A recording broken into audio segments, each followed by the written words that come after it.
ਅਗਲੀ ਜਿਹੜੀ ਗੱਲ ਕਰਦੇ ਜਾਈਏ, FBI ਦੇ ਦੁਆਰਾ ਟਰੰਪ ਹੋਣਾ ਦੇ ਛਾਪਾਮਾਰੀ ਕੀਤੀ ਜਿਹੜੀ ਗਈ ਆ, ਉਸ ਦੇ ਬਾਰੇ ਸਰਚ ਵਾਰੰਟ ਤੋਂ ਕਹਿੰਦੇ ਵੀ ਇਹ ਪਤਾ ਲੱਗ ਰਿਹਾ ਆ ਵੀ ਟਰੰਪ ਹੁਣੀ ਉਹਨਾਂ ਦੇ ਉੱਤੇ ਜਿਹੜੀ ਜਾਂਚ ਚੱਲ ਰਹੀ ਸੀ obstruction of justice ਤੇ ਐਸਪੀਨਾਜ ਐਕਟ ਵਾਇਲੇਸ਼ਨ ਆ, ਉਸ ਦੇ ਤਹਿਤ।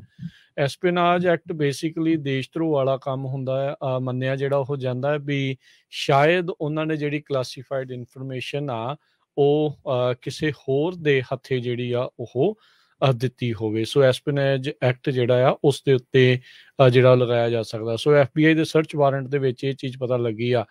ਇਹ ਵੀ ਜਿਹੜਾ ਦੱਸਿਆ ਜਾ ਰਿਹਾ ਵੀ ਕੁਝ ਕਲਾਸੀਫਾਈਡ ਜਿਹੜੇ ਰੈਕਰਡਸ ਆ ਮਾਰਾ ਲਾਗੋ ਤੋਂ FBI ਨੇ ਸੀਜ਼ ਕੀਤੇ ਸੀਗੇ।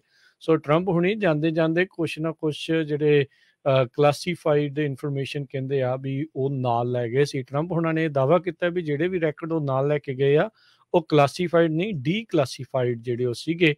ਪਰ FBI ਆ ਉਹ ਹੋਰ ਜਿਹੜਾ ਆ ਉਹ ਦਾਅਵਾ ਜਿਹੜਾ ਉਹ ਕਰ ਰਹੀ ਹੈ। ਉਹਨਾਂ ਨੇ ਕਿਹਾ ਵੀ FBI ਨੇ ਕੁਛ ਵੀ ਸੀਜ਼ ਨਹੀਂ ਕੀਤਾ ਸੀ ਜਦੋਂ ਪਹਿਲੇ ਦਿਨ ਇਹਨਾਂ ਦੇ ਉੱਤੇ ਛਾਪੇਮਾਰੀ ਕੀਤੀ ਗਈ ਸੀ, ਪਰ ਹੁਣ ਕੁਛ ਇਸ ਦੇ ਬਾਰੇ ਜਿਹੜਾ ਉਹ ਨਵੀਂ ਜਿਹੜੀ ਉਹ ਜਾਣਕਾਰੀ ਆ ਰਹੀ ਹੈਗੀ ਹੈ। ਵਾਰੰਟ ਜਿਸ ਨੂੰ ਕਈਆਂ ਨੇ ਹੁਣ ਰਿਵਿਊ ਕੀਤਾ ਆ, ਅੱਜ ਜਿਹੜਾ ਇਸ ਦੇ ਬਾਰੇ ਜਾਣਕਾਰੀ ਨਸ਼ਰ ਜਿਹੜੀ ਉਹ ਕਰ ਦਿੱਤੀ ਗਈ ਸੀ। US ਮੈਜਿਸਟ੍ਰੇਟ ਜੱਜ ਬਰੂਸ ਰਾਇਨਹਾਰਟ ਉਹਨਾਂ ਨੇ 5 ਅਗਸਤ ਨੂੰ ਇਸ ਵਾਰੰਟ ਦੇ ਉੱਤੇ ਜਿਹੜੇ ਉਹ ਸਾਈਨ ਕੀਤੇ ਸੀ, ਜਿਸ ਦੇ ਵਿੱਚ FBI ਨੂੰ ਇਹ ਅਥਾਰਟੀ ਦਿੱਤੀ ਗਈ ਸੀ ਵੀ ਉਹ ਜਿਹੜੀ ਸਰਚ ਆ 19 ਅਗਸਤ ਨੂੰ ਜਾਂ ਉਸ ਤੋਂ ਪਹਿਲਾਂ ਕਿਸੇ ਵੀ ਟਾਈਮ ਕਿਸੇ ਵੀ ਦਿਨ ਸਵੇਰੇ 6 ਵਜੇ ਤੋਂ ਰਾਤ 10 ਵਜੇ ਦੇ ਵਿੱਚ ਉਹ ਕਰ ਸਕਦੇ ਆ। ਸੋ ਇਸ ਵਾਰੰਟ ਤੇ ਪ੍ਰਾਪਰਟੀ ਰਸੀਟ ਜਿਹੜੀ ਆ ਫਾਰਮਲੀ ਅਨਸੀਲ ਕਹਿੰਦੇ ਆ ਉਹ ਕੀਤੀ ਗਈ ਸੀ ਇਸ ਜੱਜ ਦੇ ਦੁਆਰਾ। ਸੋ ਹੁਣ ਜਿਹੜੀਆਂ ਇਹ ਨਵੀਆਂ ਜਿਹੜੀਆਂ ਜਾਣਕਾਰੀਆਂ ਇਸ ਦੇ ਬਾਬਤ ਆ ਰਹੀਆਂ ਆ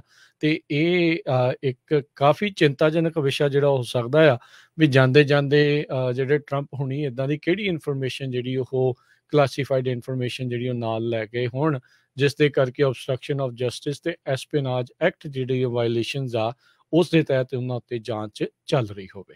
ਜੀ, ਅਗਲੀ ਖਬਰ ਵੱਲ ਚੱਲੀਏ। ਅੱਜ ਲੈਂਡਮਾਰਕ ਕਲਾਈਮੇਟ ਤੇ ਹੈਲਥ ਕੇਅਰ ਲੈਜਿਸਲੇਸ਼ਨ ਬਿੱਲ ਆ ਉਹ ਹਾਊਸ ਦੇ ਵਿੱਚ ਪਾਸ ਹੋ ਗਿਆ ਹੈਗਾ।